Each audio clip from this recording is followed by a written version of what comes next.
Oi, Oi, tá conseguindo me ouvir? tá, tô te ouvindo Tá bem. bem. A minha imagem tá travada, né? E Tô você? te ouvindo perfeitamente. A imagem tá travada, não sei se é assim, Ótimo. espero que esteja aparecendo em movimento. Pra mim você tá aparecendo Ah, então bem. tá, ótimo. Tá. Bom, boa noite. Os colegas estão entrando aí. Boa noite, Lucia.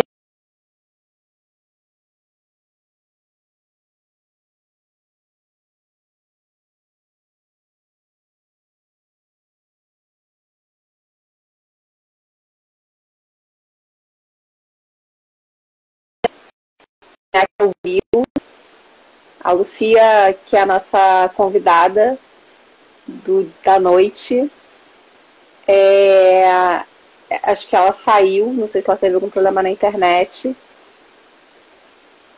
Vou ver se eu consigo convidar ela de novo aqui. Vou convidá-la de novo.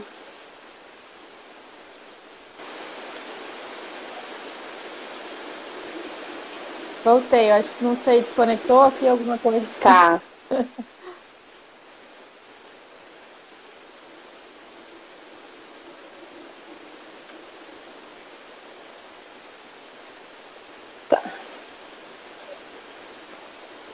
Acho que a sua imagem está entrando ainda.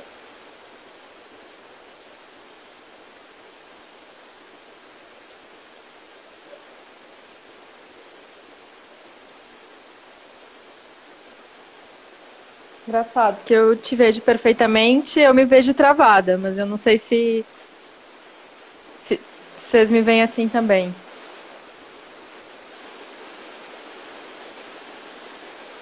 Eu não te vejo a imagem, mas eu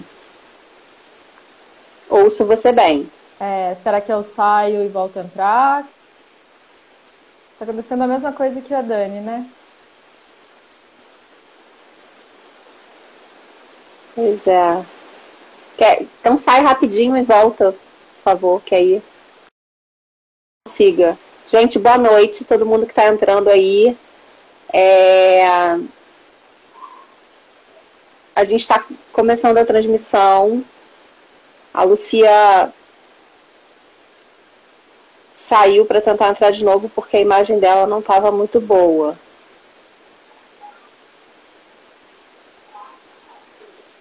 O áudio tá bom. Se ela voltar e a gente conseguir manter o áudio, acho que a gente consegue fazer bom proveito, né?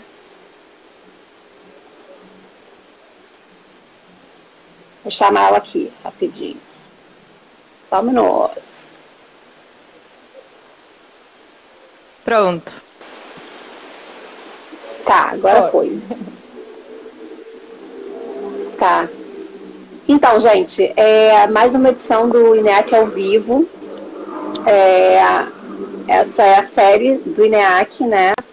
De conversas com pesquisadores sobre temas diversos. Quarta-feira, às 8 horas, é o dia do Antropopapo, que é levado à frente pelos pesquisadores do Núcleo de Estudos Fluminenses, Núcleo de Estudos Fluminenses Pesquisas, né, o NUFEP, da UF também. E eu sou Yolanda, sou pós-doutoranda no INEAC, da UF. E hoje a gente vai conversar com a Lucia Copelotti. Está me ouvindo, Tô te ouvindo Lucia? perfeitamente. Tá. Então, com a Lucia Copelotti, vou te apresentar a Lucia antes da gente começar a falar do tema. A Lucia é cientista social, né, pela URGS, é mestre em antropologia pelo PPGA aqui da UF, né, para nossa colega, com muita felicidade, e atualmente é doutoranda no PPGás na Unicamp. Né? Ela também é pesquisadora do Núcleo de Estudos em Espiritualidade e Saúde e do Laboratório de Antropologia e Religião da Unicamp, e nossa eterna colega pesquisadora do NUFEP também. A imagem está travada, Lucia, mas eu acho que aí, para a gente não perder, né, o tempo de discussão, a gente pode continuar. O que você acha? Por mim tá bem. Vocês estão me escutando bem? Vocês estão escutando bem a Lucia, gente? Quem está aí puder dar um retorno. Espero que tenha pelo menos ficado com uma boa imagem travada, né? Tá linda. Tá, então, gente, o tema de hoje, na verdade, né, é o tema da pesquisa da Lucia, atualmente, né, ela vai explicar um pouco pra gente como é que isso está se dando, que é o tema dos cuidados paliativos. Antes de entrar nesse tema especificamente, a Lucia também está atuando no comitê editorial, né, Lucia, de editoração do Boletim de Ciências Sociais sobre o Covid. E aí, como ontem, né, a gente teve uma edição do INEC ao vivo que falava exatamente sobre divulgação científica, eu queria começar, na verdade, que a Lucia pudesse falar um pouco para a gente como é que está sendo essa experiência no boletim. Depois eu vou pedir para alguém que, se puder, colocar o link do Boletim de Ciências Sociais da Unpox, né, e outras associações de pesquisa. Enfim, queria que você pudesse começar a falar um pouco disso, para depois a gente entrar no tema dos cuidados paliativos mais especificamente. Pode ser? Pode ser, claro. Bom, primeiro agradecer por esse convite. Para mim, na verdade, é uma honra estar aqui conversando contigo nesse antropopapo, né? Você já mencionou que a gente foi colegas e eu acho que a UF tem isso, né? Esse lugar também de casa para mim, então fico contente de poder estar aqui conversando um pouco sobre a minha pesquisa. Então, com relação ao boletim, ele surgiu como uma iniciativa, né, das principais associações de ciências sociais, né? Sobretudo uma ação encabeçada pela Unpox, pela Associação de Cientistas Sociais da Religião do Mercosul, né, também com a SBS, da Sociologia, com o pessoal da Ciência Política, né, também contando com o apoio da SBPC de Santa Catarina, Sociedade Brasileira para o Progresso da Ciência, né.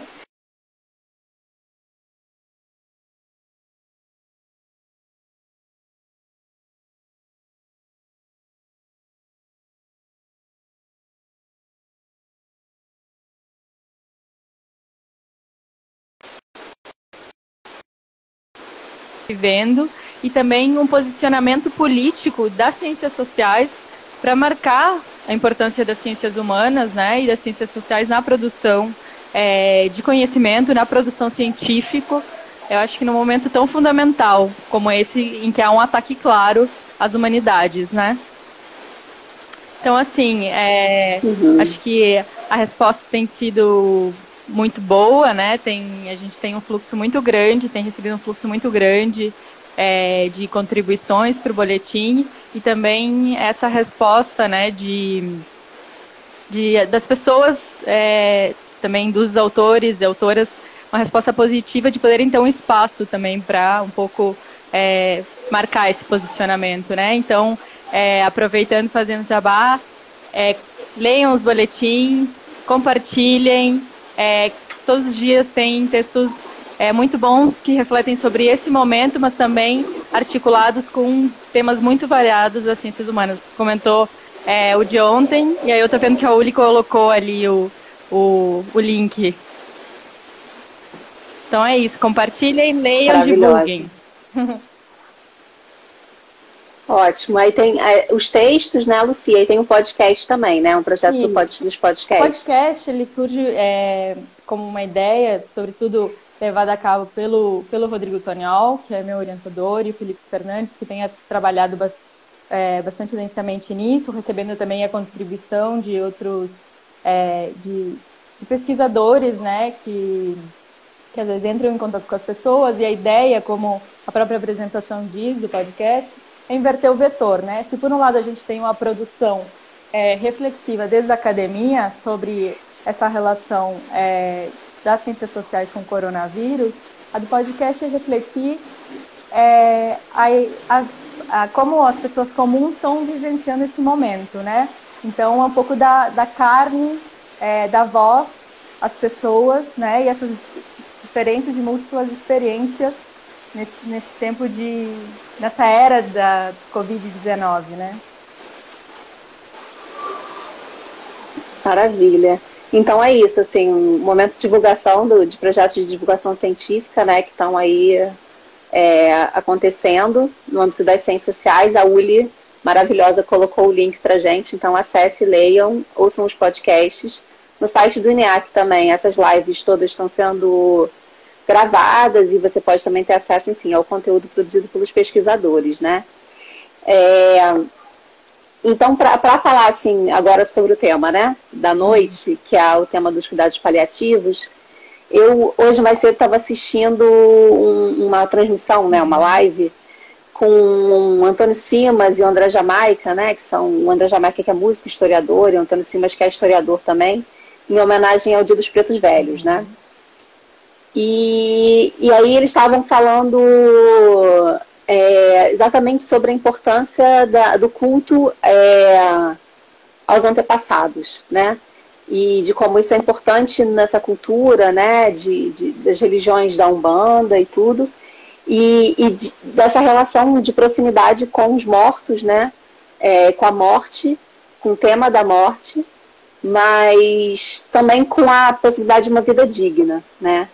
E aí eu queria começar um pouco por aí, que você pudesse falar assim, exatamente desse certo estranhamento, né, que a gente costuma ter e que você comentou também que aparece no seu campo de pesquisa, quando você fala que trabalha com o tema dos cuidados paliativos e quando isso traz, né, então coloca em questão o tema da morte, né.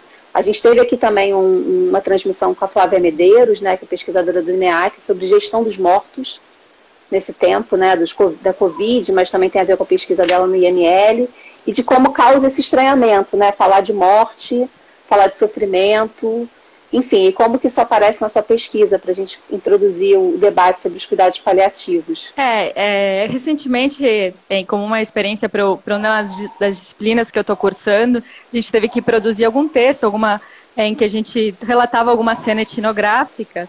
E a cena etnográfica que eu decidi relatar para pensar um pouco a minha pesquisa foi justamente essa resposta, né, que eu recebi de vários colegas e colegas quando eu comentava que o meu tema era os cuidados paliativos, né, que sempre vinha acompanhada de uma certa expressão de assombro ou hesitação, né, como aquela expressão, nossa, que pesado, né, ou mesmo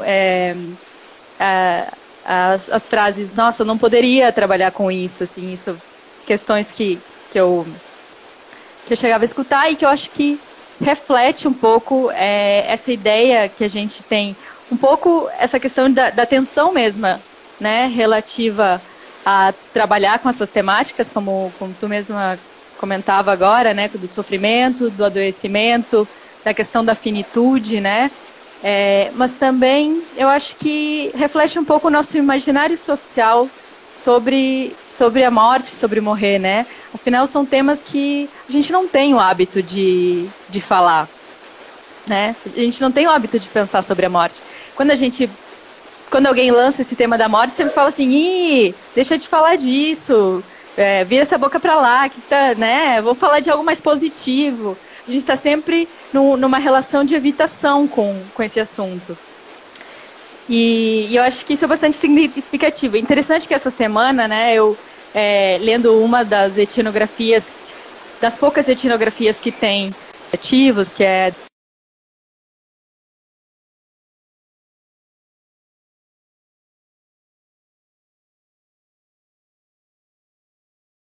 tema de sua pesquisa, ela tinha respostas muito similares, né? Que apontavam tanto para o peso dessa situação, para como isso poderia estar expressando alguma morbidade do ponto de vista dela ou algum distúrbio. E então é algo meio que compartilhado, né?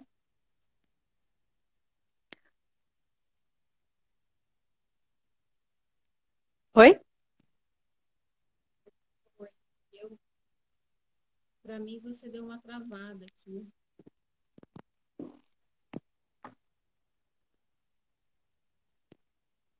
Tá me Estou ouvindo? te ouvindo perfeitamente.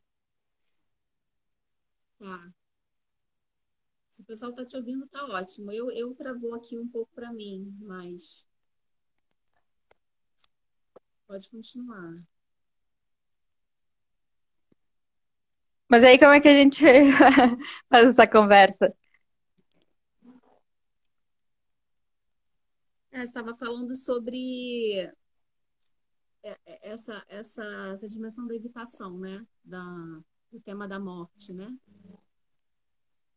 Exato, né? De como existe, né, socialmente esse imaginário social de que a morte deve ser algo que deve estar restrito, afastado. E isso reflete também um pouco a relação que historicamente a gente tem estabelecido, né, com a morte. Acho que eu estou pensando num tipo de morte bastante particular, né? Isso é importante de frisar, porque você trazia também a referência aos estudos sobre mortes que a Flávia tem realizado, né? No IML, na Delegacia de Homicídios. Eu estou pensando numa morte particular, que é a morte, né, decorrente de processos de adoecimento, né?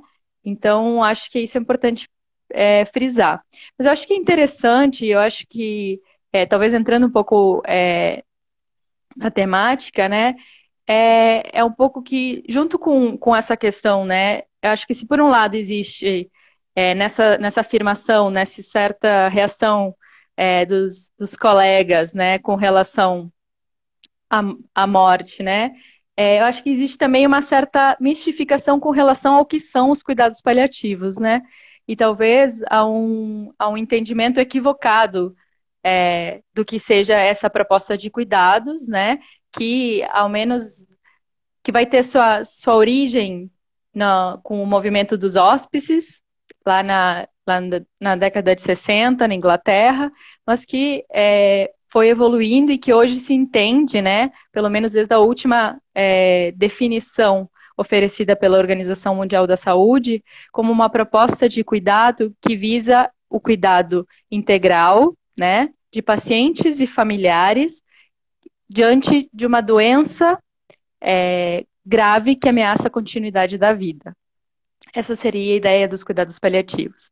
Diante disso, os cuidados paliativos eles vão propor três eixos fundamentais, né? Que seria a ideia de conforto, né? De qualidade de vida e controle dos sintomas. O que quer dizer isso? É que quando você, por exemplo, está doente, decide ou passa a ser cuidado pela equipe de cuidados paliativos, você não deixa o tratamento de lado, né? Não quer dizer também que a morte esteja batendo necessariamente na sua porta, né? Porque afinal a morte é iminente para todo mundo, assim, né? Mas a gente tem essa ideia de associar que cuidados paliativos é o cuidado que se oferece ao moribundo no leito de morte, e o que eu tenho percebido, né? Nesse meu ingresso nesse universo dos cuidados paliativos é que não necessariamente, né? Não se, inclusive com essa ideia de que se antes se falava de pessoas que estão acometidas por enfermidades que estão fora da possibilidade terapêutica, hoje em dia há relatos de médicos paliativistas de que os cuidados paliativos eles também podem ser oferecidos, por exemplo, para quem tem alguma disfunção renal, vive há anos fazendo diálise, mas tem um sofrimento decorrente do processo, né, ou da progressão da doença. E aí, justamente, é onde os cuidados paliativos podem atuar, né? Nessa ideia de atuar num sofrimento que ele é múltiplo, né? Porque ele não é só um sofrimento físico, mas ele é psicoemocional, é social, é também espiritual, né? E aí entra um pouco no que é a minha proposta inicial de pesquisa, que é entender como os profissionais de saúde, os médicos, as equipes multidisciplinares de cuidados paliativos, médicos, enfermeiros, psicólogos, assistentes sociais, nutricionistas, têm oferecido o cuidado, a dimensão espiritual da saúde humana desses pacientes que estão em cuidados paliativos. Uhum. E fiquei pensando assim um pouco sobre essas medidas paliativas, não? Essas equipes multidisciplinares, né? E exatamente a possibilidade de você, ou a necessidade de você ter profissionais de diferentes áreas, né? Tem a ver também com a possibilidade de tratar essa ideia de uma integralidade, né? E aí você dizia, por exemplo, de que as medidas paliativas, os cuidados paliativos têm a ver com lidar com esse sofrimento que deriva de um adoecimento, né? É, tem a ver com lidar com a pessoa, né? Com o doente e não com a doença em si. É. E aí, isso, de alguma maneira, tem uma tensão com a lógica, né? Ou com os procedimentos da biomedicina, né? Você falava disso também. É, digamos que a ideia de medicina, né, da biomedicina, é, é a da morte moderna, né, na qual você tem um sujeito, né, que é no qual o corpo é o espaço de intervenção, e você tem um sujeito que é submetido a tecnologias que não entende por profissionais, né, que o tratam como objeto, né, e que tem como um princípio talvez, claro, essa obsessão por prolongar e salvar a vida, né? E aí, no caso dos cuidados dos pacientes em cuidados paliativos, a gente poderia se perguntar: que vida é essa? Né? Porque quando você, por uma doença grave, uma doença crônica, o prolongamento da vida, ele pode também significar, em contrapartida, o prolongamento da morte, né? Algo que é bastante corrente nessa ideia de cuidados paliativos é justamente de você fornecer não só integralidade, mas também autonomia e dignidade ao paciente. Então, nesse sentido, isso também implica em não prolongar a vida para além da vontade e do bem-estar do paciente, né? E uma certa rejeição a tecnologias e procedimentos que são entendidos a partir dessa perspectiva humanizadora, né? Como procedimentos justamente invasivos, desumanizadores, que estão tirando justamente, muitas vezes, a identidade do sujeito, né? A própria subjetividade do sujeito. Então, um dos recursos que se trabalha nessa perspectiva dos cuidados paliativos e que justamente nesse período, nessa era Covid, como alguns médicos e médicas paliativistas têm conversado, é a questão do que eles chamam de testamento vital, que é justamente uma ferramenta que os pacientes em cuidados paliativos têm para poder expressar as suas escolhas, né, em posse dessa consciência, em caso de que haja uma falência física que impeça, né, de poder decidir mais à frente sobre o tratamento a qual ele quer ser submetido, né? Um pouco nessa lógica dessa pergunta, né? O que seria para você pior do que a morte, né? E aí há relatos de pessoas, por exemplo, que consideram que você ser entubado é algo que fere a dignidade ou como ela gostaria de viver, né? Como ela entende que é a vida que ela gostaria de viver. Sim. Tem uma pergunta aqui, Uhum. Lucia, que eu acho que eu ia fazer questão, mas eu acho que já se relaciona com isso que você está falando, que é do Marcos, e ele pergunta como fica a legislação em relação aos cuidados paliativos. Perfeito. Em novembro de 2018, bom, a oferta dos cuidados paliativos, ela é anterior. Pelo menos desde 1988, o INCA, a unidade 4 do INCA, o Instituto Nacional do Câncer, tá? E aí a unidade 4, ela fica no Rio de Janeiro, oferece cuidados paliativos. Inclusive, a unidade 4 é interessante porque a gente tem os cuidados paliativos, eles podem ser oferecidos tanto no âmbito hospitalar como no âmbito domiciliar, porque ele trata muito de uma perspectiva, né? De uma perspectiva de uma nova perspectiva de cuidado.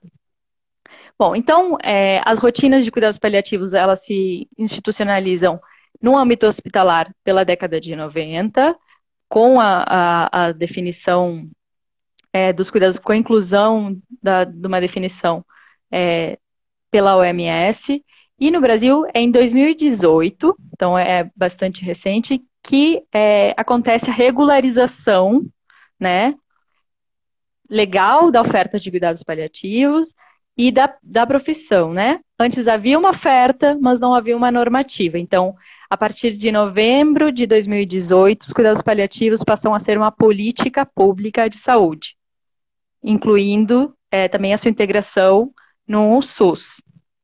Quanto a essa ferramenta que eu mencionava agora, que é o testamento vital, né, que ele entra dentro do que seriam as diretivas antecipadas de vontade, não tem, é um documento, né, que é redigido pela pessoa, né, tendo posse de sua consciência acerca das escolhas e vontades sobre os cuidados, tratamentos, procedimentos que ela desejaria ou não receber, né, quando ela estiver com uma doença grave que ameaça a continuidade da vida e ela não tem a possibilidade de manifestar livremente a sua vontade. Então, esse testamento vital, ele seria, ou pode deixar em posse da família, ou da equipe médica que está tratando, né, o paciente, né, com essa ideia que eu explicava recém, né? Não tem uma determinação legal formalizadora no Brasil em relação a isso, tá? Existe uma organização que se chama Testamento Vital, testamentovital.org, que ali é possível acessar toda uma série de diretrizes, né? E justamente o que eles aconselham é que sempre a pessoa tem o aconselhamento de 2 profissionais, né? Um profissional da área médica e também um profissional, algum advogado, né? O advogado de confiança que possa orientar quanto a isso. Na legislação estrangeira, o que se tem são mecanismos de disposições de recusa ou aceitação de tratamentos que prolonguem a vida, especificamente, né? A gente sabe que tem países que têm a discussão da eutanásia, inclusive, né? Inclusive, hoje eu li uma notícia de que na Inglaterra, por exemplo, no Reino Unido, né? Houve um aumento de 160% na criação de testamentos vitais concluídos nesse período de 20 de março a 20 de abril de 2020, agora em relação ao ano passado, né? Então, a Covid, ela também coloca essa discussão, né? E aí, um pouco assim, essa questão desse testamento vital, né? Diretivas, você falou Isso. também, né? De consentimento. Diretivas antecipadas de vontade. Quer dizer, ali eu expresso os meus desejos quando os tratamentos ou não que eu desejo receber, aquilo que é importante para mim, no caso de que eu fique, por exemplo, né, sem conseguir expressar minha vontade. Então, sim, é muito comum que as pessoas expressem que não desejam ser entubadas, que desejam estar rodeadas dos seus seres queridos, né? E isso, ele permite, quando você tem um caso, por exemplo, grave, se você vai manter aquele paciente, se você vai enviar aquele paciente para UTI ou se você vai ver alguma alternativa, porque numa UTI, a família, os amigos, eles não podem ficar todo o tempo ao redor do paciente, né? Então, se ele houve uma expressão de que ele desejaria, né, nos seus momentos finais de estar acompanhado pela sua família, essa talvez seja uma opção que você vai excluir, né? Seguindo aquilo que aquele paciente expressou nessa diretiva. E aí eu fiquei pensando um pouco nesse exercício de autonomia, né? Nesse exercício de escolha do paciente, né? Da pessoa que está em tratamento, como que ele se dá, né? A gente chegou a conversar também sobre a importância da comunicação, né?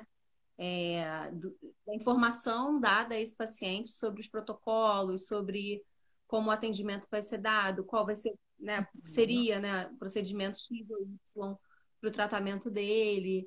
E aí, se pudesse falar um pouco da importância dessa comunicação ao paciente, né? Para ele, então, tomar e ser capacitado, de alguma maneira, a tomar uma decisão específica sobre, enfim, o andamento do seu tratamento. Aqui tem um aspecto interessante também, né? Porque eu acho que nessa questão da comunicação, ou mesmo desse exercício da autonomia, a gente tem que lembrar que esses pacientes, eles entram em cuidados paliativos, mas normalmente vindos de outras especialidades de tratamento, né? Muitos, por exemplo, a maioria dos pacientes que estão em cuidados paliativos são pacientes oncológicos, né? Então, eles já vêm de um tratamento da oncologia, e aí entram em cuidados paliativos, porque a oncologia tem, digamos, talvez encontra algum limite na oncologia, enquanto ao que é a atenção das outras modalidades de sofrimento, que não só o sofrimento físico, ou também o sofrimento físico, né? Porque a gente tem que pensar também, isso, né? Estão tratando doenças, são tratamentos invasivos, a ideia dos cuidados paliativos, então, você conseguir o controle dos sintomas, né? E do sofrimento, sejam eles gerados pela doença ou pelo tratamento.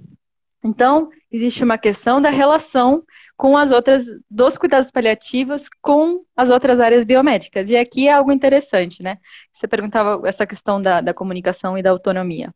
Primeiro, há um certo, eu falava anteriormente desse preconceito, dessas mistificações, e os relatos de alguns pacientes que eu tenho observado é que, muitas vezes, eles sempre iniciam esse relato comentando dessa mistificação que eles também tinham sobre os cuidados paliativos e de como os médicos tratantes de outras especialidades observam essa questão, né, de dizer assim, nossa, não, cuidados paliativos, por que você quer começar com cuidados paliativos? Isso não é para você, né, com essa ideia de que você entra em paliativos é porque você vai morrer.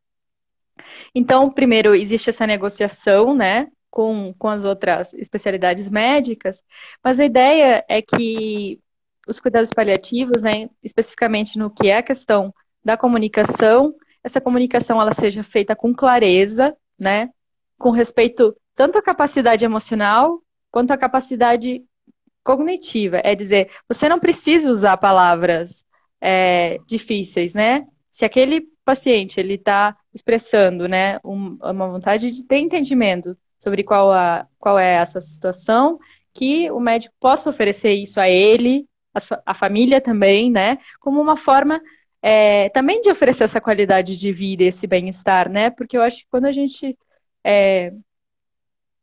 tem uma doença que ameaça a continuidade da vida, acho que ela é perpassada por muita incerteza, né, também. O que vai me acontecer? Né? Vou morrer? Quando? Quando eu vou morrer? E se eu passar por esse tratamento, que efeitos vai ter isso, né? E isso gera muita angústia. E se a gente está pensando no sofrimento que a gente vai tratar o doente e não a doença,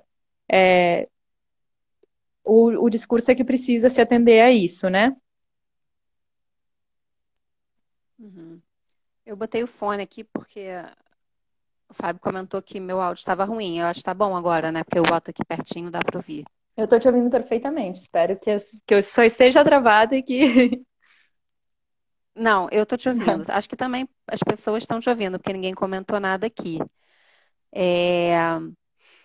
E assim, pensando essa dimensão da autonomia, da escolha, né, dessa informação, né, que você chamou a atenção, assim, e também que você pudesse falar um pouco da importância de como essa informação chega nos familiares também, ou seja, de como os cuidados paliativos se estendem também aos familiares, né, das pessoas acometidas por uma doença, um sofrimento, né, causado, né, decorrente de um adoecimento físico. E da importância da escuta, né? Você falou disso também, né? Na live com a Kátia, eu acho, né? Daquela, enfim, citou inclusive a psicanálise e a antropologia também entra muito nesse papel, né? Da possibilidade de escuta, de dar a voz, né, a essas pessoas, mas também no sentido de fazer esse esforço da escuta, né? De dotar esse paciente, né? De humanidade, né? Mas também no sentido de conseguir escutá-lo, né? As suas vontades, as suas angústias. Perfeito. E aí, e o papel da família também, se você pudesse falar um pouco Então, disso. essa questão da escuta ativa, como os profissionais da saúde falam, é um aspecto fundamental, né? Nisso, da questão de você produzir isso. E é interessante que eu acho que né, nessas lives que eu tenho acompanhado, né, um pouco para entender esse contexto no qual se insere atualmente os cuidados paliativos, né, um pouco para perceber não só o que está se produzindo, mas entender como eles têm respondido a essa situação atual, né, diante dessa pandemia que a gente está vivendo. O que eu percebo é que existe uma ênfase muito grande, bom, na questão da comunicação que a gente falava, e nessa questão da escutativa, né, que ela está muito atrelada à questão na verdade, da humanização, né, de você oferecer dignidade. Por quê? Porque o relato que tem é que você, necessariamente em cuidados paliativos, e que isso é algo que o discurso é um pouco, nós dos cuidados paliativos temos muito a ensinar né, para as outras especialidades médicas, porque a gente lida com sofrimento, essa é a nossa especialidade, né, o manejo da dor e do sofrimento. E para isso a gente lança mão de uma série de recursos. E poder escutar as angústias, tanto daquele paciente como da família, e poder demonstrar, fazendo uso igualmente da técnica, né, dessa expertise dos paliativos, que é, por exemplo, a comunicação, mas que é a escutativa, que são as técnicas de controle de sintomas, que é a questão da assistência ao luto, né? E isso é algo que inclui também a família, que faz a diferença no sentido do que é essa proposta de atenção, que é essa assistência que não é só durante o processo do adoecimento, mas é também uma assistência ao luto, né? Da família após que há o falecimento daquele ser querido, assim, né? De poder brindar. E a ênfase também, então, nesse contexto que a gente está vivendo, tem essa questão do luto tem sido bastante discutida, né? Que a gente faz agora com como a gente vai vivenciar esse luto se não temos a possibilidade, por exemplo, de fazer um velório, se não temos a possibilidade de um enterro, se aquela pessoa se vai sozinha, às vezes num hospital, com sorte, e isso alguns mecanismos que os profissionais dos cuidados paliativos, falando especificamente de cuidados paliativos, porque acredito que em outras áreas isso não seja possível, tem usado muito o recurso, né, das telechamadas. Então, você vai fazer, a equipe vai fazer diariamente, né, para aqueles pacientes de cuidados paliativos que estão internados, que de repente foram acometidos pela Covid, você vai fazer uma telechamada para passar o relato sobre a situação daquele paciente, né, contar qual é a situação, para de repente poder também permitir que aquele paciente converse um momento com a sua família, né, isso tem sido utilizado. Algo interessante né, que é entender que lugar está assumindo a tecnologia na nossa vida, né? Porque eu acho que esse mundo virtual ele está nos cooptando, né? Assim, não é só a questão, né? Não é só a gente que está fazendo aqui essa conversa, mas são as aulas que foram transpostas para o meio virtual, mas é também essa atenção à saúde que está perpassada pela tecnologia, pelas videochamadas, pelo uso de robôs de telepresença, por exemplo, no Hospital de Clínicas de São Paulo, há três telerobôs três robôs de telepresença, que seriam uma espécie de uma haste, onde você coloca uma espécie de tablet, né? Essa haste tem rodas, essas rodas são movidas através dos celulares dos médicos que vão visitando os pacientes com esse recurso, né? Para aqueles que estão em isolamento.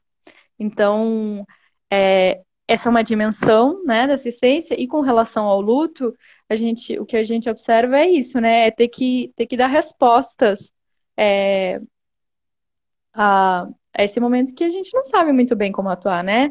A gente tem essa ideia de que, bom, a normalidade que a gente conhecia não existe mais, a gente pode produzir novos estados de normalidade, e eu acho que é algo que a Flávia Medeiros falava na live, naquela conversa com a Isabel, que tem tudo a ver com essa questão, que é como as mortes estão produzindo vida, né? Como essa situação que a gente está vivendo de mortes massivas, de uma mudança é, radical nos nossos modos de vida, estão produzindo novos modos de vida, né? Eu acho que a questão do luto reflete um pouco isso, né? Porque eu mencionava agora a questão, né, do não tem mais, não é possível fazer os velórios, os enterros, eles são restritos a 5 familiares, são caixões lacrados, mas mesmo mortes que são mortes naturais, ou mortes que são produzidas por outras doenças que não são a Covid, também passam por esse processo, né? São mortes da era Covid, como a gente conversava, e um pouco quando a gente pensava o título para essa conversa, né? Elas são mortes da era Covid, elas passam todas pelo mesmo procedimento, né? E está gerando, enfim, estão sendo gerados efeitos, né? Sobre isso, sobre como a gente se relaciona com a morte, com o processo de morte, com a finitude, com os rituais de despedida, né? Que agora também estão sendo modificados, estão surgindo uma série de plataformas, né? Um pouco para entendendo a importância que os processos de luto têm na vida das pessoas, para quem perde alguém, né? Tem surgido algumas plataformas, como a plataforma Infinito, né? Que é uma plataforma que já oferece esse apoio, já é composta por profissionais que têm pensado a questão da terminalidade do luto e que agora tem oferecido um guia de rituais de despedidas virtual, né?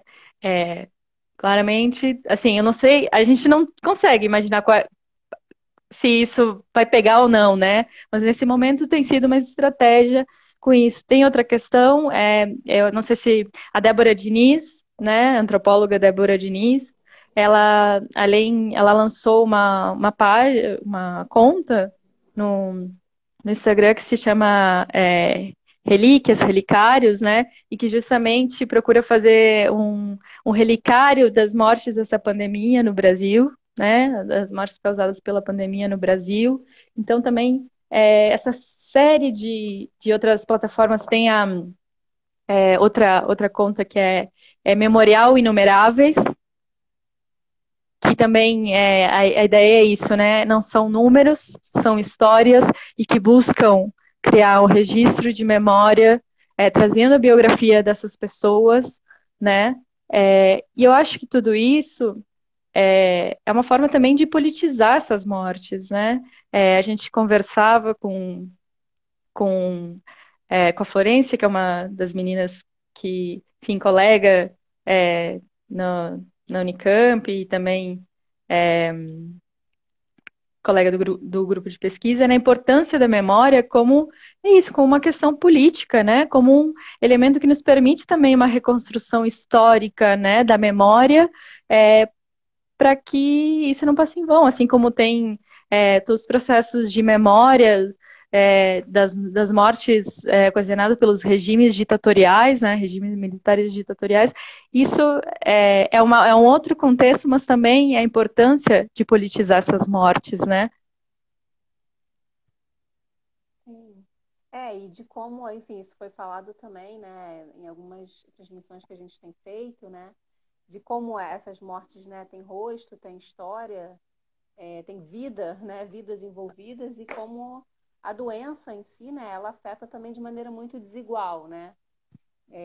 Então, no caso dos cuidados paliativos também, né, serem uma medida do SUS, né, é interessante porque pode atender uma... Eu fiquei pensando, assim, de uma maneira mais igualitária, digamos assim, né, um acesso que seja mais igualitário, embora a doença acometa de forma muito desigual as pessoas, por realidades muito diferentes, né? Mas também fiquei pensando em como a dimensão do cuidado paliativo é importante hoje, principalmente em relação às equipes, né? Que atuam em hospitais, as equipes médicas, de Uhum. enfermeiros, como você falou, né? De todo mundo que está envolvido, né? No sistema de saúde de alguma maneira, né? Que eu acho que pensar essa integralidade também é interessante pensar nesses outros sujeitos, né? Que estão envolvidos, assim, nessa dinâmica hospitalar, Uhum. né? Na dinâmica, enfim, que lida mais diretamente, digamos assim, com a doença, né? Ou com processo de adoecimento e que tem a ver com essa ideia que você fala, né? Até na sua pesquisa da gestão hospitalar, né? É, desse adoecimento que acaba sendo, de alguma maneira, reformulado nesse momento, nessa era, Uhum. né? Como você falou, mudam todos os protocolos, né? Se você vai ter um filho no hospital, né? A gente falava disso também. Você tem que pensar, reformular uma série de questões assim relacionadas a estar nesse ambiente, né? É, eu acho que é isso, né? Acho que é difícil dizer ainda o que vai ser disso, né? A gente está em pleno processo, assim. Eu me sinto um pouco atravessando, é, assim, continuo caminhando, mas atravessando, né, um caminho com névoa, assim, né? Não sei qual é o resultado disso, né? A gente tem pleno processo, tem um pouco essas mudanças que a gente tá percebendo. Essa questão, né, de que, bom,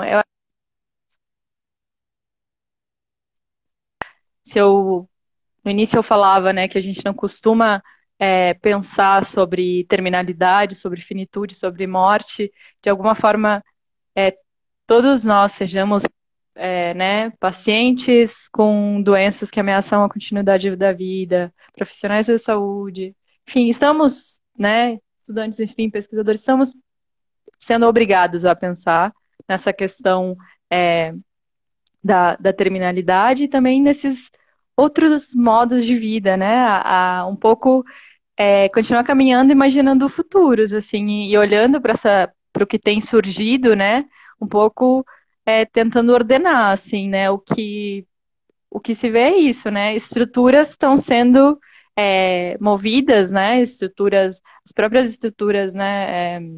Acho que de como a gente entende a vida, de como a gente entende a morte, de como a gente se dá a construção das nossas subjetividades por todos esses processos que a gente mencionava, né?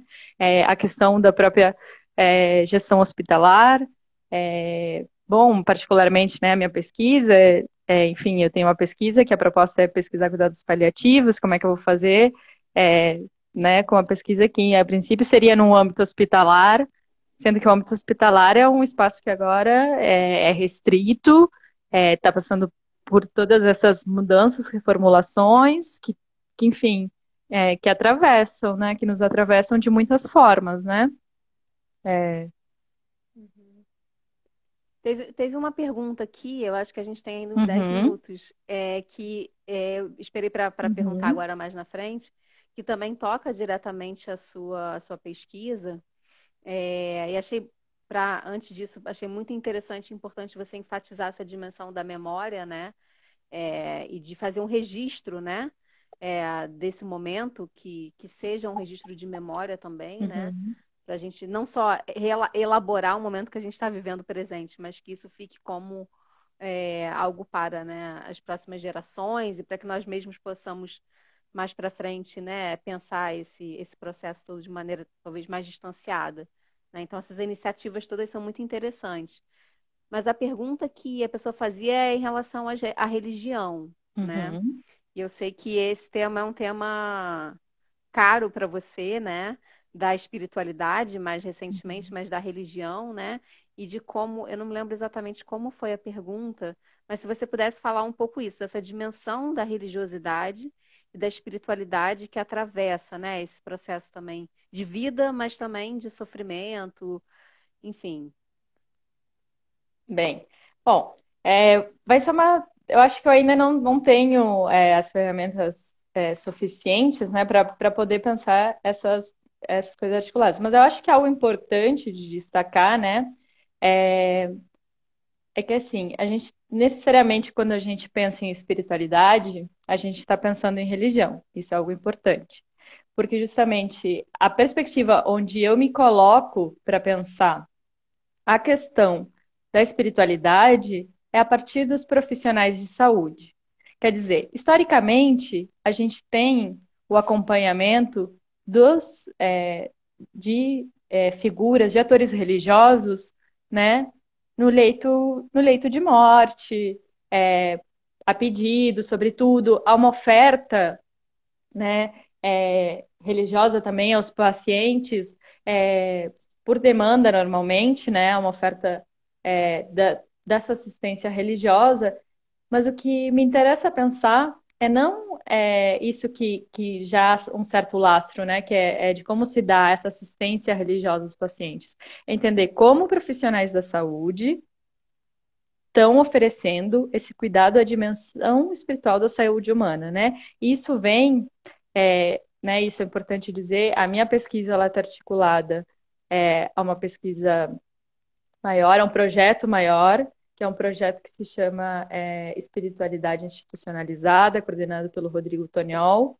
né, que é também coordenador do Núcleo de Estudos em Espiritualidade de Saúde da Unicamp, e no qual também se vincula uma outra série de pesquisas que estão pensando essa questão da espiritualidade, né, tanto enquanto política pública de saúde, como práticas de ensino também, né, como práticas de pesquisa, né, e também na prática clínica, que é onde se insere a minha pesquisa. E aí, nesse caso específico, a questão é, cada vez mais a biomedicina tem enfatizado que há uma relação entre espiritualidade e saúde, que a espiritualidade ela é benéfica à saúde. E nesse sentido, então, isso tem mobilizado esses âmbitos, né, de atuação, seja na prática clínica, como é meu caso, então entender como os médicos, enfermeiros, né, psicólogos estão brindando, estão fazendo, estão produzindo protocolos que buscam, então, brindar essa assistência, né? Mas não desde um lugar necessariamente, a partir de um lugar da religião ou da religiosidade, é a partir da ciência, né? Acho que esse um pouco o diferencial, né? Isso não quer dizer que claro, né? Quando a gente pensa especificamente em cuidados paliativos e pensa nessa questão de que os cuidados paliativos estão olhando para esse sofrimento que é múltiplo e que também tem uma dimensão que é espiritual, né? Não possa se contemplar isso, né? A questão de que ele possa pedir atenção enfim, de um padre, de um pastor, da, né? Enfim, uma mãe de santo, de um pai de santo, mas também que passa por outros aspectos, né? Que às vezes, pelo que eu tenho visto, assim, existe de você conseguir, né? A dimensão espiritual é de você ter conforto, porque te colocam aquela música que move teus afetos, né? É de você conseguir estar pensando em qual é o sentido da vida para você, assim, né? Então, mas é isso, né? A finalidade da pesquisa seria desde a perspectiva enfim, da ciência, né? Isso é muito importante marcar, não é assim, um tratamento espiritual, Nem, né, tra- da nem tratamento doença, assim. espiritual e nem necessariamente quando a gente fala espiritualidade, a gente está falando religião, né? Ou em figuras religiosas, né? Acho que Tá. É importante marcar isso, que eu acho que tem a ver exatamente com essa integralidade, né, e a especificidade desse sujeito, né? Ou seja, quais são as questões que o afeta, né, de uma maneira mais ampla para além do diagnóstico em si, né, em termos assim da doença, isso. das métricas, números, né, que Por, vão medir por exemplo, quando, né, a gente, um pouco pensando, né, na questão da morte, que era um pouco o tema dessa conversa, você pode ter sofrimento espiritual, por exemplo, quando o paciente ele expressa o medo da morte, mas esse medo da morte está relacionado com depois, né? Com depois é dizer, o que que acontece? Eu não estou com medo do que vai me acontecer, do que eu vou sentir fisiologicamente quando eu vou morrer, né? Eu estou preocupado, de repente, com o que vai acontecer comigo depois que o meu corpo parar, que o meu coração parar, ou que não tenha mais resposta, né? Enfim. E aí essas diferentes. Levar essas inquietações a Isso, sério, e aí, né?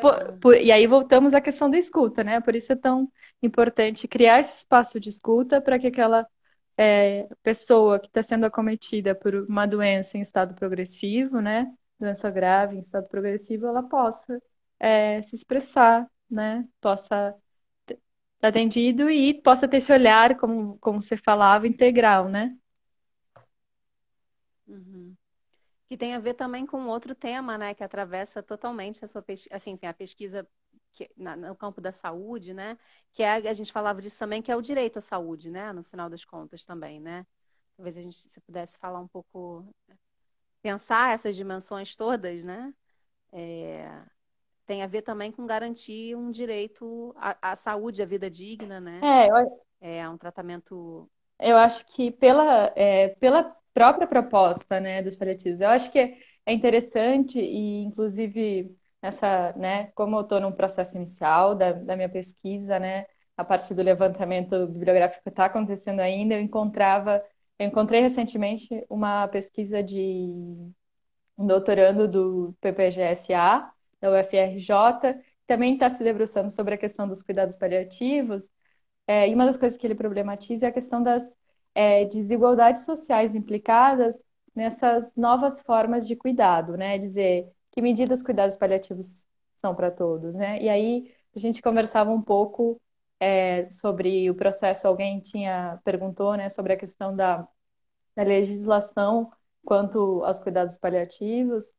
E, bom, quando a gente pensa, né, nisso, primeiro essas ferramentas, né, legais que vão garantir com que seja uma política pública, é algo que pode ajudar no processo de ter acesso a uma saúde digna, né, por assim dizer. Claro que isso só não garante, a gente sabe bem, até porque muitas das pesquisas de muitos, enfim, muitos antropólogos, sociólogos, cientistas políticos é justamente isso. Você ter uma política pública não é a garantia de que você tem um direito assegurado, né? Então, mas é isso, né? É que você tenha um sujeito que possa, eu acho que expressar, né?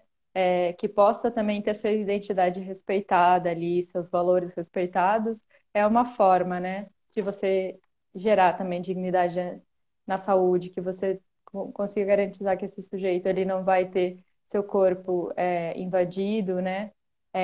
Com essa certa obsessão de garantir a vida a todo custo, é uma forma também de você oferecer, né? Um acesso digno à saúde. Mas é isso, né? Sim, como um Como direito, né? No direito. sentido amplo da palavra, né? É, Sim.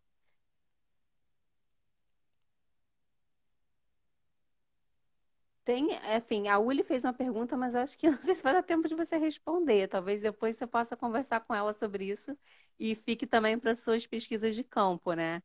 Que é como esse diálogo entre ciência e religião dentro do hospital. é. Mas aí só isso dava uma live, Eu, eu acho.